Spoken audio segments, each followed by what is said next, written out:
Welcome to McPlum, simple solutions served daily. You'll start by preparing both devices. Make sure the old Swift unit and your phone are charged and Bluetooth is enabled. Once done, clear any stale pairings on the Swift so it can accept a new connection. This prevents conflicts. On your phone, open Bluetooth settings and set it to discoverable mode, then scan.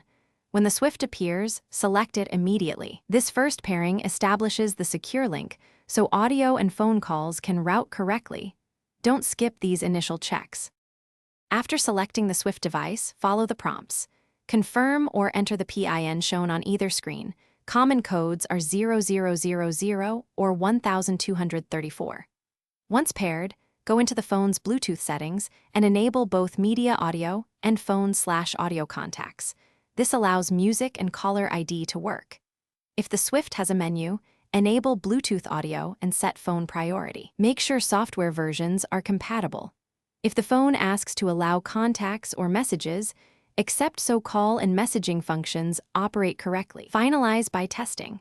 Place a call and play music to confirm microphone and speakers are routed through the Swift. If audio is distorted or only one function works, turn Bluetooth off and on both devices and reconnect.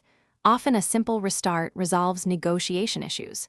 If problems persist after several attempts, reset Bluetooth settings or remove the Swift from paired lists and repair. Troubleshooting tip.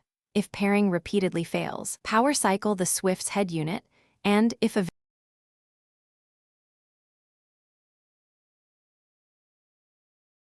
Thanks for watching. Stay juicy and subscribe.